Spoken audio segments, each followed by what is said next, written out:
Está no ar para todo o Brasil e para todo mundo, mais um vídeo no meu canal. E hoje eu inicio uma nova disciplina. A disciplina que eu estarei ensinando vocês é História Contemporânea, Conflitos e Globalização. Vamos lá? E hoje, o tema de hoje é a Primeira Guerra Mundial.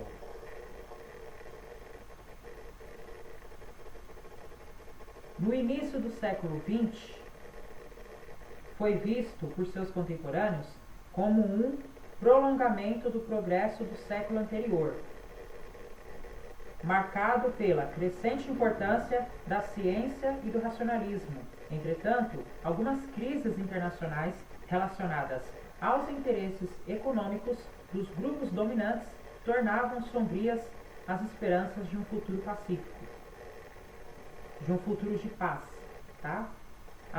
Até a Idade Moderna, predominava um modo de produção, onde o trabalho assalariado não era predominante, e as corporações de ofício desestimulavam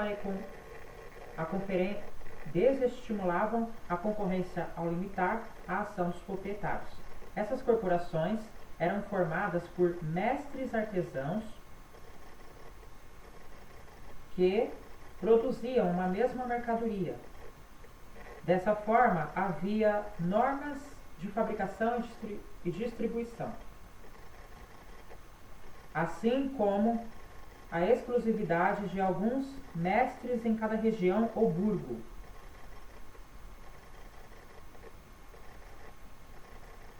A concorrência comercial era quase inexistente, mas isso seria radicalmente alterado com o desenvolvimento do sistema capitalista e a Revolução Industrial. O desenvolvimento das técnicas de produção não teve apenas um sentido econômico, mas alterou profundamente o modo de vida e a relação social entre as pessoas. Foi imposto um novo ritmo de trabalho, ditado pelo ritmo das máquinas e o apito das fábricas, que não foi aceito facilmente pela população, que resistiu de formas diferentes a essa tirania. Para o historiador Eric Hobsbawm, o termo revolução deve ser compreendido como uma transformação profunda no modo de produção e principalmente nas relações sociais. Saber se a Revolução Industrial deu à maioria dos britânicos mais ou melhor alimentação, vestuário e habitação, em termos relativos ou absolutos, interessa naturalmente a todo historiador.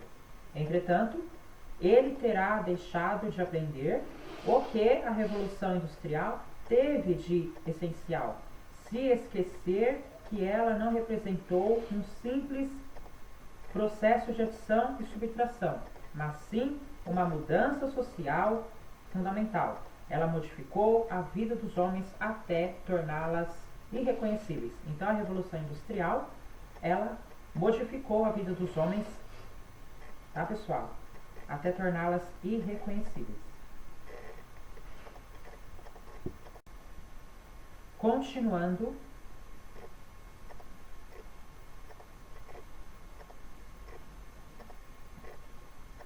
a Revolução Industrial é usualmente dividida em duas fases. A primeira ocorreu entre 1760 e 1860, atingindo inicialmente a Inglaterra e depois se alastrou para a França, a Alemanha, EUA, Holanda, Itália, Bélgica e Japão. Os principais recursos naturais dessa fase, como o ferro e o carvão, impulsionaram o desenvolvimento tecnológico, com destaque para o tear mecânico e a máquina a vapor. Na etapa seguinte, o petróleo e a produção de aço ganharam status privilegiados e se desenvolveu a energia elétrica, produtos químicos e outros avanços nos meios de comunicação e transporte, essenciais para o fluxo comercial e aumento da produção e consumo. A concorrência econômica entre os grandes capitalistas e as principais potências resultou em um acerramento de disputas políticas que esteve dentre as causas da Grande Guerra de 1914. Estas nações haviam praticamente partilhado o mundo em busca de matéria-prima.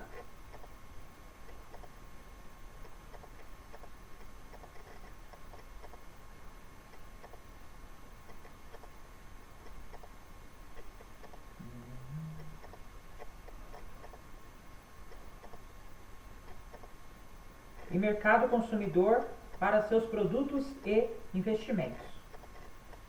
Formalizaram esse domínio na Conferência de Berlim, em 1885. Dessa forma, dentre os fatores que originaram a Primeira Guerra Mundial de 1914, podemos apontar dois pontos principais: o nacionalismo e o imperialismo. Nacionalismo. Desde o século XIX, a Europa foi tomada por uma onda nacionalista e assistiu ao surgimento de como a unificação da Alemanha e Itália, além da independência da Sérvia, Montenegro, Albânia, Bulgária, Romênia e Grécia, estava em curso até a luta de diversos grupos nacionais que se encontravam dominados politicamente por outros países. As etnias subjugadas sonhavam com a constituição de nações independentes, que os representassem, como os eslavos, tchecos e húngaros, em relação ao Império Austro-Húngaro, poloneses, ucranianos, letões, estonianos, lituânios, finlandeses e outros que eram dominados pelo Império Russo. Os árabes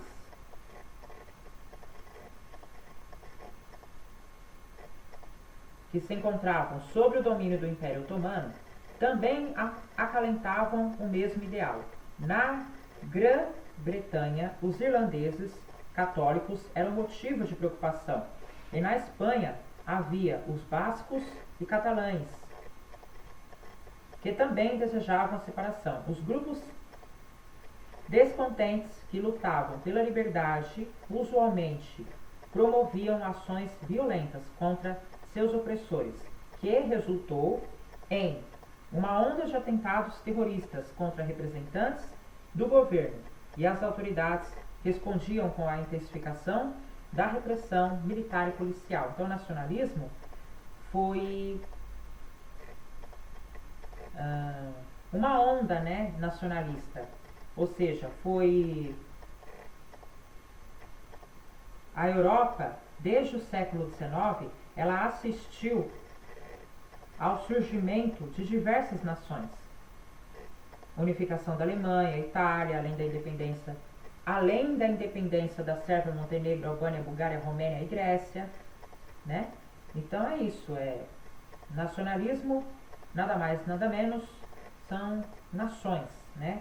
O surgimento de diversas nações. O nacionalismo foi um período da história em que começou a surgir diversas nações, tá? E o imperialismo? Vamos falar do imperialismo?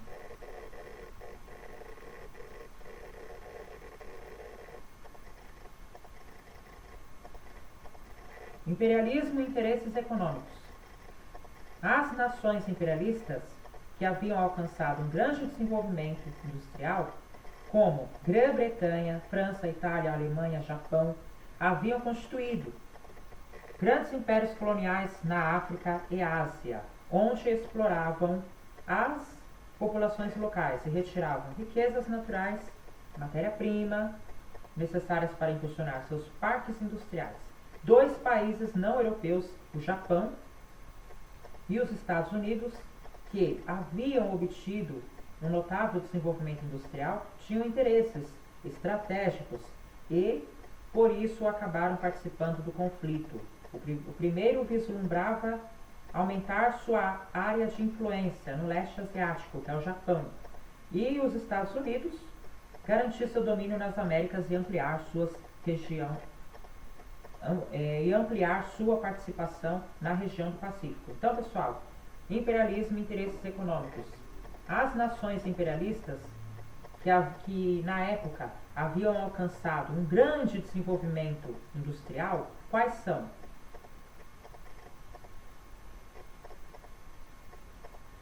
Grã-Bretanha, França, Itália, Alemanha e Japão.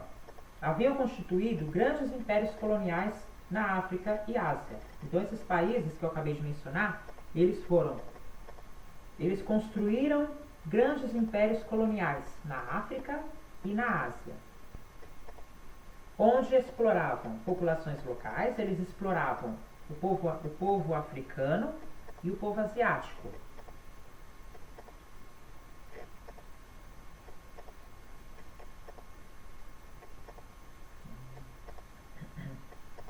Então, por que de tudo isso? Por que a Grã-Bretanha,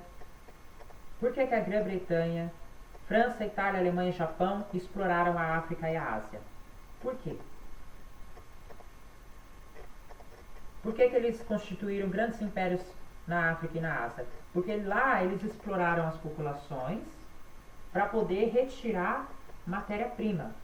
Esse era o objetivo, matéria-prima. Esse foi o imperialismo, tá? O domínio direto ou indireto das regiões, países mais frágeis, militarmente, propiciava ganhos substanciais às nações dominantes. A ganância pelo aumento dos lucros provocou tensões entre as grandes potências, que em várias ocasiões quase chegaram à guerra. Por isso, o pensador socialista Vladimir Lenin acreditou aos interesses dos grandes capitalistas, banqueiros e industriais o motivo principal pela eclosão da guerra.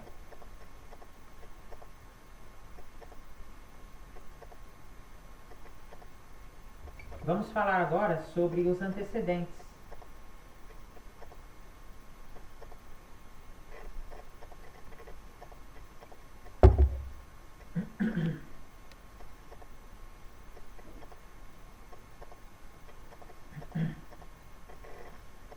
A rivalidade entre as grandes potências europeias levou à formação de dois blocos opositores no início do século XX. Quando foi assinada uma série de acordos diplomáticos que envolvia cláusulas de segurança em casos de conflito, após a vitória alemã sobre os franceses em 1871, o chanceler Otto von Bismarck procurou isolá-los a partir da constituição de uma aliança contra outras potências, estratégia que foi modificada por seus sucessores.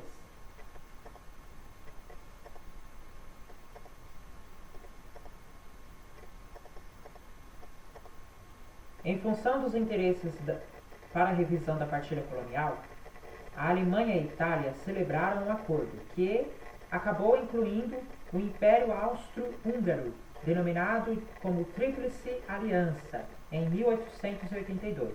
Em resposta, franceses, russos e britânicos superaram suas diferenças e estabeleceram um acordo político e militar denominada de Tríplice Entente, em 1907. As crises internacionais entre 1900 e 1913 envolveram as grandes potências, fossem na questão do Marrocos ou nos Balcãs, apesar de não se transformaram em guerra, apesar de não terem se transformado na guerra, apontavam a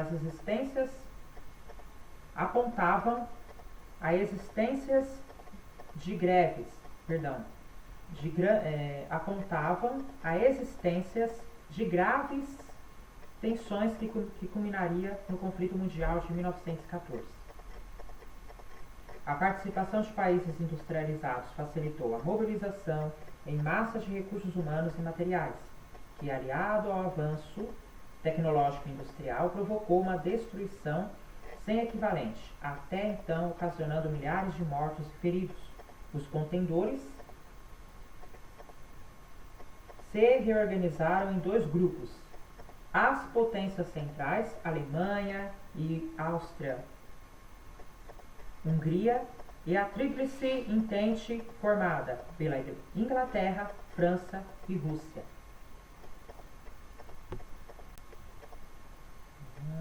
Ambos rivais contaram com o reforço de outros países com o desenrolar da guerra. No caso das potências centrais, o Império Otomano e a Bulgária.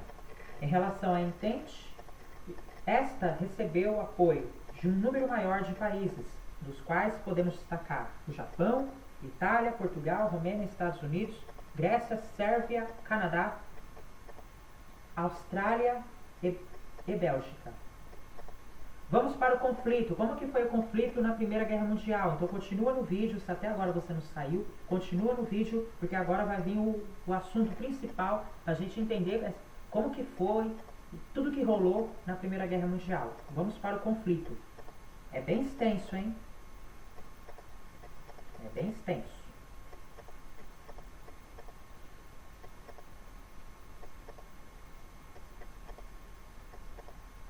O estopim para o início da guerra foi o assassinato do príncipe herdeiro austríaco Francisco Ferdinando. Quando o príncipe herdeiro austríaco Francisco Ferdinando foi assassinado em junho de 1914, foi aí que começou a guerra. Então, como que iniciou a Primeira Guerra Mundial? A Primeira Guerra Mundial iniciou com a morte, com o assassinato do príncipe herdeiro austríaco Francisco Ferdinando em junho de 1914. Durante visita oficial à cidade de Sarajevo, na região da Bósnia-Herzegovina, que na época era parte da Áustria-Hungria, o crime foi cometido por nacionalistas eslavos que haviam recebido apoio de grupos clandestinos da Sérvia. De acordo com John Kagan, se eu falei o nome dele errado, vocês me relevem, me corrijam, tá? Mas eu acho que eu falei certo. John Kagan, 2003. O governo sérvio negou qualquer participação naquele ato.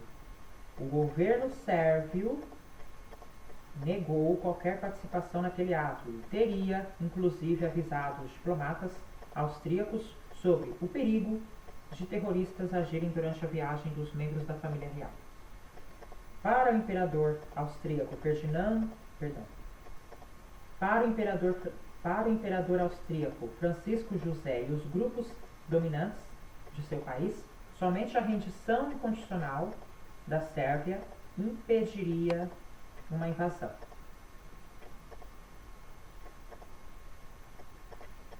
Esta buscou na Rússia o apoio contra tal ultimato. Por sua vez, os austríacos solicitaram que a Alemanha fizesse valer o acordo assinado entre eles, frente à ameaça russa. Assim, o governo do Kaiser Guilherme II lançou o aviso do Czar Nicolau II, que qualquer mobilização de tropas russas seria considerado como hostilidade. Rapidamente, a diplomacia francesa, britânica e de outras nações europeias se colocaram em alerta.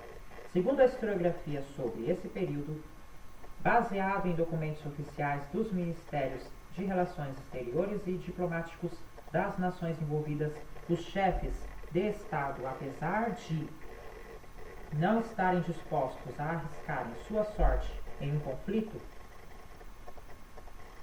que poderia adquirir uma proporção gigantesca, foram incapazes de evitarem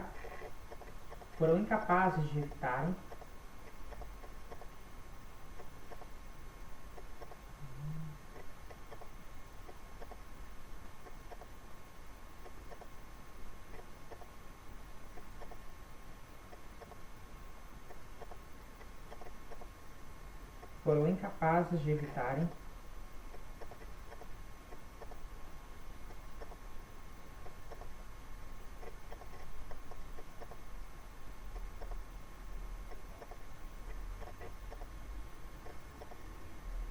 que os acordos secretos assinados e que a mobilização para a guerra, uma vez colocada em prática, pudesse ser contida. Os representantes das grandes potências europeias se reuniram para discutir a situação, mas não conseguiram chegar a um acordo satisfatório. Ao mesmo tempo, o comando militar exigia uma ação rápida, pois acreditavam que o primeiro a atacar teria a melhor chance de vencer o conflito com rapidez. Estavam equivocados, e milhares de pessoas morreriam nos campos de batalha, assim como nas cidades, vítimas de fome e doenças durante esse longo conflito. A notícia da guerra correu como um rastilho de pólvora pelos países europeus. Apenas os socialistas foram veemente contrários ao conflito, ao denunciarem que ela interessava somente as classes dominantes, junto com alguns elementos católicos, protestantes, feministas e liberais formaram entidades pacifistas que, com o desenrolar da guerra, foram reprimidas pelas autoridades como subversivas. Segundo Mário Sneng, 1995,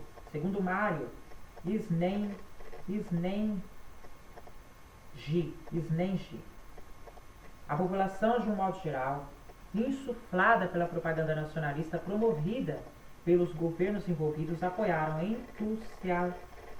entusiasticamente a guerra, já que era corrente, e esta teria uma curta duração, e que a razão estava de seu lado. Poucos anos depois, a fome, inflação, doenças, além do número absurdo de mortos e feridos, fizeram muitos se arrependerem do apoio inicial. 1914. Os primeiros movimentos militares partiram das potências centrais, quando austríacos invadiram a Sérvia e tropas alemãs avançaram em direção ao leste contra os russos, e no oeste, quando atravessaram a Bélgica, que era neutra, para adentrar no território francês. Isso provocou a entrada da Grã-Bretanha no conflito, em função de seu acordo de defesa com os belgas. No mês de setembro, às margens do rio Marne, se enfrentaram cerca de 2 milhões de soldados durante uma semana, resultando em milhares de mortos e feridos e grande destruição material.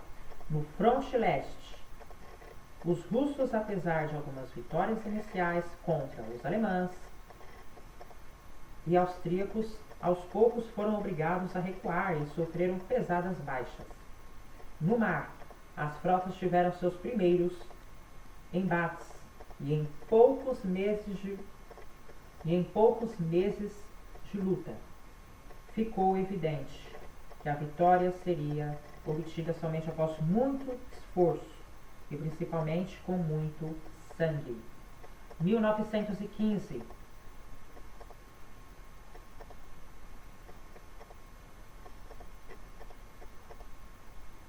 Outros países enfrentaram no conflito, ampliando o raio de ação. O Império Otomano se aliou às potências centrais e atacou a Rússia.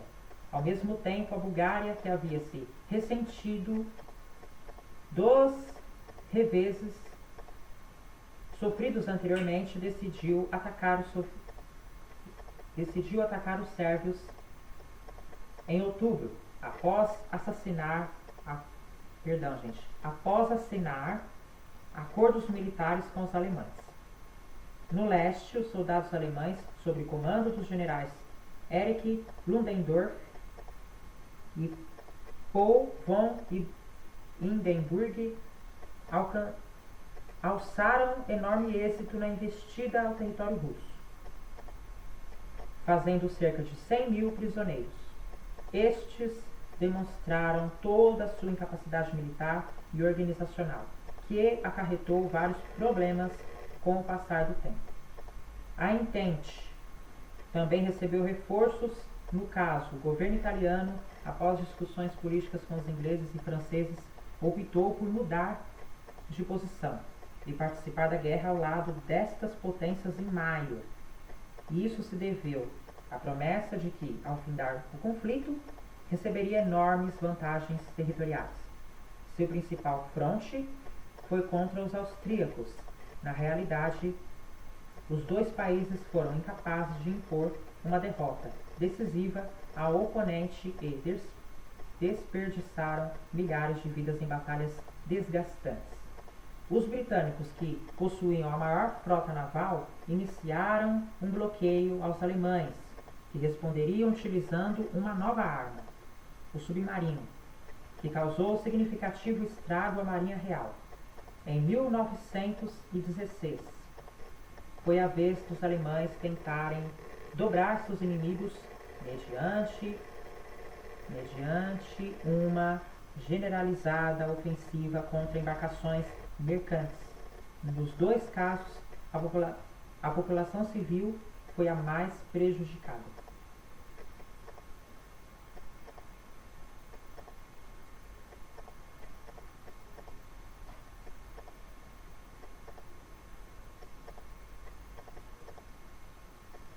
Fase das trincheiras. Os meses iniciais do conflito foram marcados por uma série de avanços e um intenso movimento de tropas, mas, rapidamente, essa movimentação foi substituída por uma fase em que os exércitos ficaram imobilizados, provocando uma guerra de desgaste, denominada de Guerra das Trincheiras, que arrefeceu o ânimo patriótico dos soldados, pois eram tratados por seus comandantes como simples números e com pouquíssima consideração por sua condição e sofrimento. Podemos considerar que as trincheiras eram verdadeiros cemitérios em que milhares de soldados esperavam sua vez de morrer. Modris Extens, 1991. Modris analisou diversas cartas escritas pelos soldados aos amigos e familiares, e em seu livro encontramos referências ao cotidiano dos militares que ficaram entrincheirados e que nada de glorioso restou para fazer, a não ser lutar pela sobrevivência. A seguir, trechos extraídos das cartas que os soldados enviavam no campo de batalha para seus familiares e usualmente eram censuradas pelos comandantes. A batalha contra os ratos era às vezes tão séria quanto contra o inimigo humano. As trincheiras estavam infestadas de parasitas, moscas, pulgas, mosquitos, mas os ratos e os piolhos eram o que mais irritavam. O odor da decomposição de cadáveres, mascarado pelo cheiro igualmente intolerável de clóreto de cálcio, atraíam nuvens em redor da carniça. Era um verdadeiro inferno. Isso aqui é o relato, é a carta. Essa é a carta que os militares deixaram para nós. Perdão, o que eu acabei de ler foram cartas escritas pelos soldados. Foram cartas escritas pelos soldados que estavam à frente de batalha.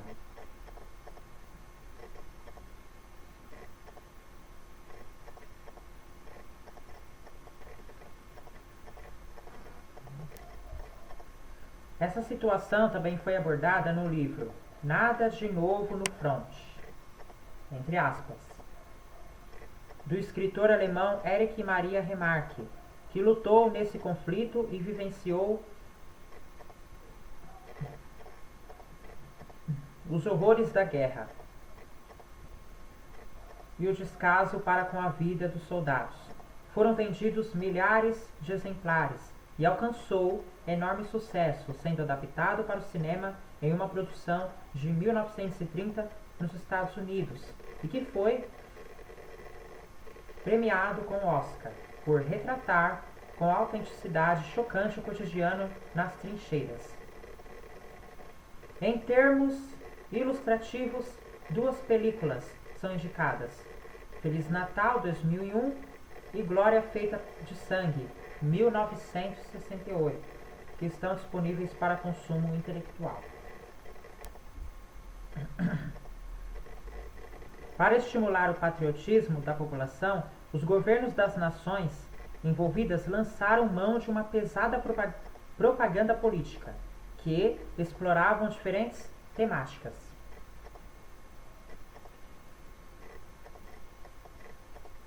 Nesse sentido, os meios de comunicação, nesta época, principalmente os jornais escritos, tiveram um papel importante, já que muitos tinham seus interesses atrelados aos grupos dominantes que defendiam a guerra. A imprensa anarquista e socialista mantinha sua crítica ao conflito. Por isso, em alguns países foram censurados e suas lideranças aprisionadas. Devido ao imenso número de homens envolvidos diretamente nas Forças Armadas, muitos postos de trabalho nas fábricas e no campo foram assumidos pelas mulheres. A participação delas no sistema produtivo propiciou que recebessem em vários países alguns direitos políticos e civis que até então haviam sido negados. Nos anos de 1916 e 1917, recomeçaram as investidas que resultaram em sangrentas batalhas, como em Verdun e no Somme, onde morreram mais meio milhão de soldados. Ao mesmo tempo, ocorreram inúmeros motins, principalmente entre soldados franceses e russos.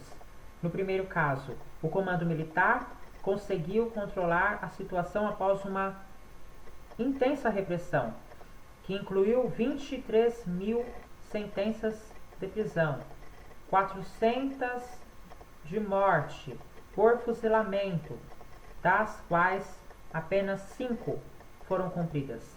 O general Philippe Pétain, comandante do exército francês, concordou com algumas exigências. Assim, aumentou o tempo de folga e melhorou a alimentação dos soldados. Na Rússia, a revolta atingiu os marinheiros e os soldados. O governo não conseguiu debelar e esses militares descontentes tiveram peso significativo na queda da monarquia em fevereiro de 1917. Devido ao imenso número de homens envolvidos diretamente nas Forças Armadas, muitos postos de trabalho nas fábricas e no campo foram assumidos pelas mulheres. A participação delas no sistema produtivo propiciou que recebessem, em vários países, alguns direitos políticos e civis que até então haviam sido negados.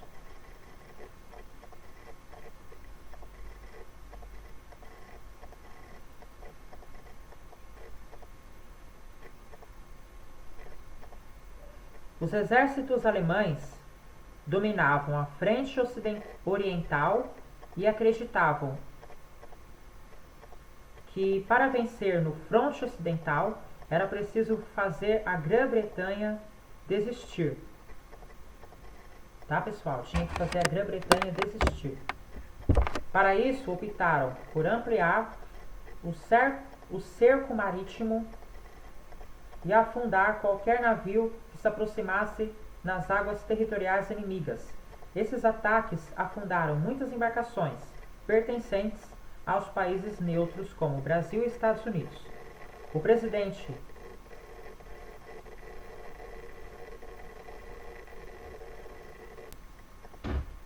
Woodrow Wilson, instado pelas mortes dos civis que se encontravam nas embarcações, premido pelos interesses econômicos dos grandes capitalistas do país e preocupado com a manutenção de um equilíbrio europeu.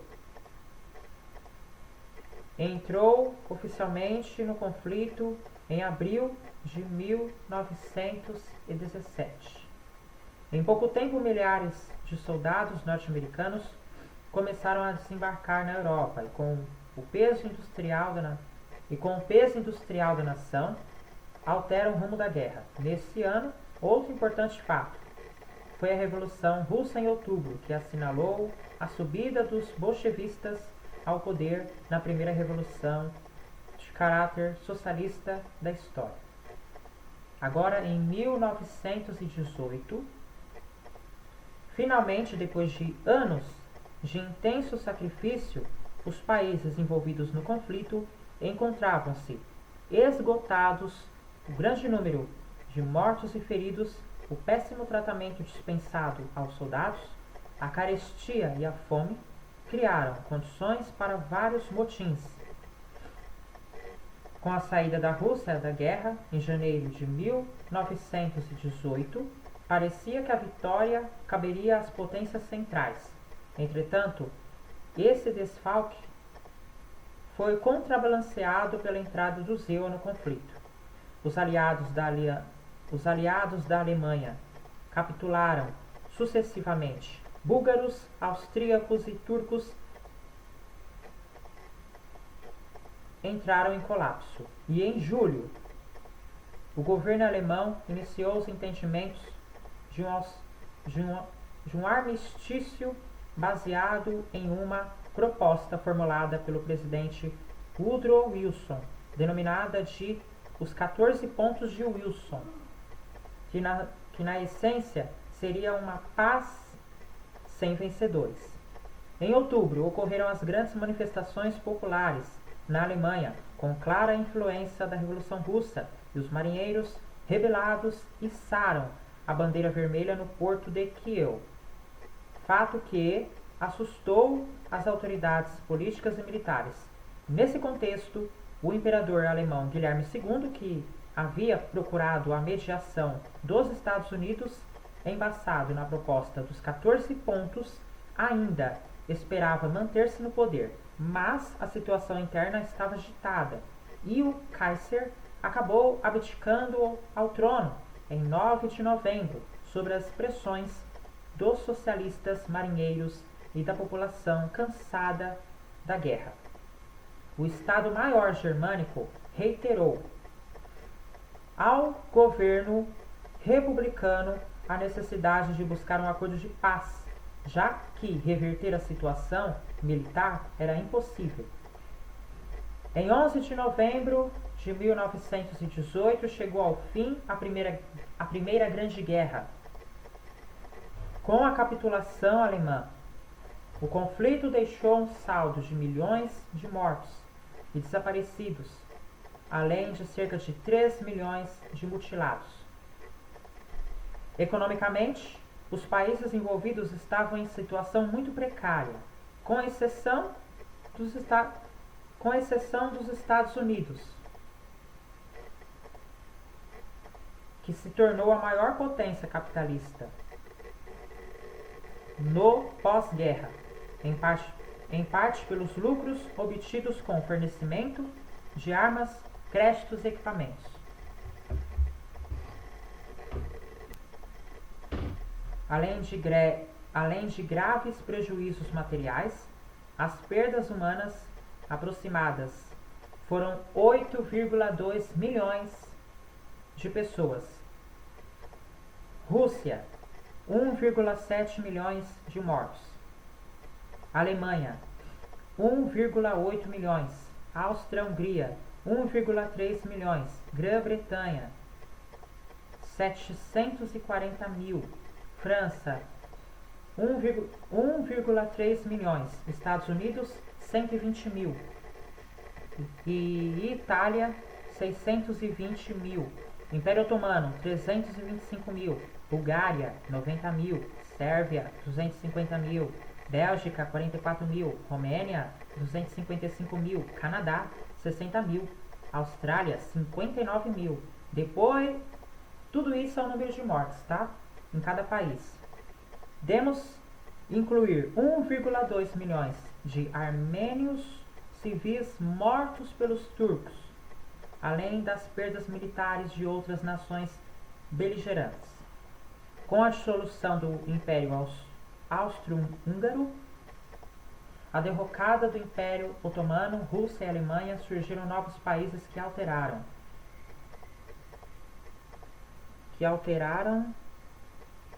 o mapa europeu, onde se procurava atender à ideia de autodeterminação dos povos, que obviamente não foi realizada por completo. Vamos agora para os acordos de paz.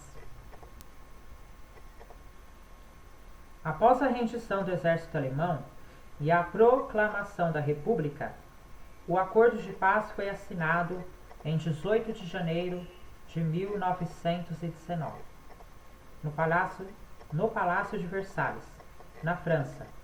Ao invés de usarem os termos dos 14 pontos de Wilson ou discutirem propostas com os derrotados, os representantes do governo inglês, o ministro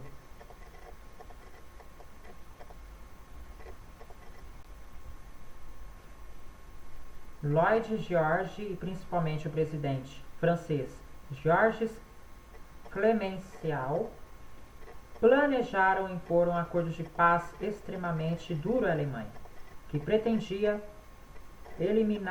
eliminá-la definitivamente como inimiga em potencial.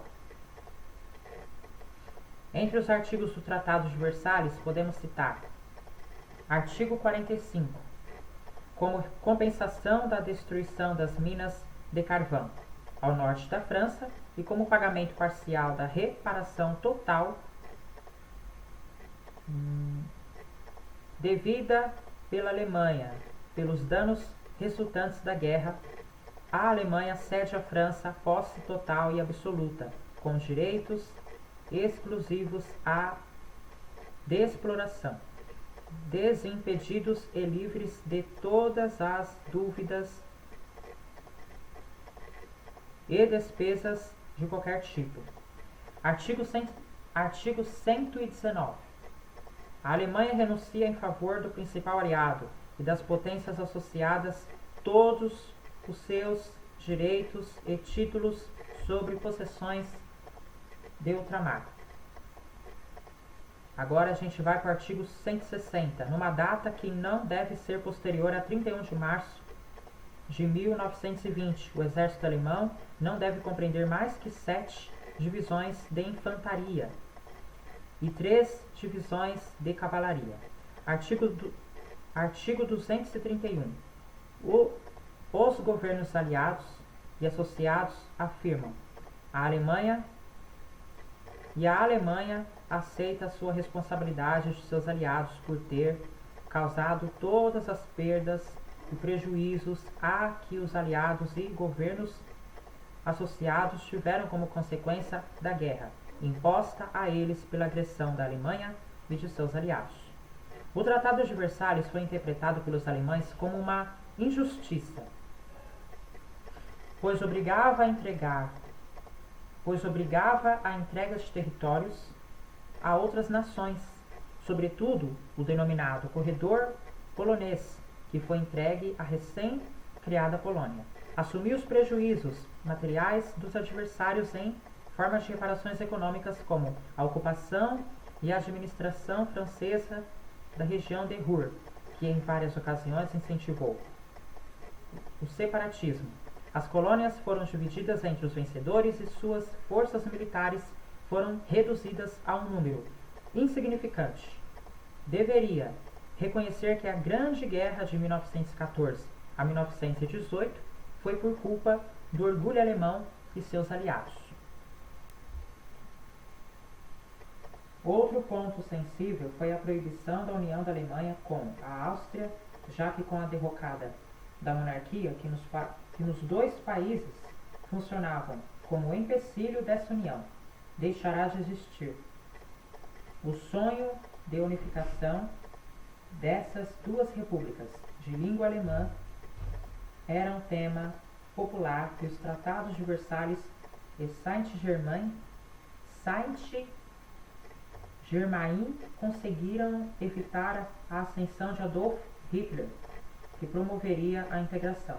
E para encerrar, a paz perdida. A gente encerra a aula de hoje. Podemos considerar que as imposições desse acordo de paz, que tornava a Alemanha responsável direto pelo conflito e a obrigava a assumir uma custosa reparação ao invés de selar a paz entre as nações envolvidas, foi o nascedouro do revanchismo alemão, que teve sua expressão política nos partidos de extrema-direita que se desenvolveram no país na década de 1920, como o Partido Nazista. A situação econômica da população alemã decaiu vertiginosamente. O desemprego, a inflação, a miséria acirravam os ânimos da sociedade, que culpava os aliados por isso, já que para pagar as reparações exigidas era necessário esse sacrifício. A historiografia considerava que o Tratado de Versalhes não resolveu os problemas europeus, e pior, esteve no cerne para o revanchismo alemão, que se efetivou na Segunda Guerra Mundial. Por isso, historiadores como Mario Snengi, 1995, e Arno Mayer, 1987, defenderam que os dois conflitos, Primeira e Segunda Guerra Mundial, devem ser pensados como apenas um, que foi definido por Erich Hobsbawm, 1996, como a Guerra dos 30 no século XX, já que foram envolvidos os mesmos beligerantes. Assim, teria ocorrido uma pausa entre 1919 e 1939, para se rearticularem e reiniciarem a segunda fase da guerra, que se estendeu, de 1939 até 1945. Aí, em 1995, termina a Segunda Guerra Mundial. Amanhã eu vou falar da Revolução Russa, aqui no meu canal do YouTube. Por hoje é só. Se você não é inscrito no canal, se inscreve no canal, ativa o sininho para receber todas as notificações. Quando tiver um vídeo novo, você será notificado. E eu desejo a todos um bom dia e até amanhã. Tchau!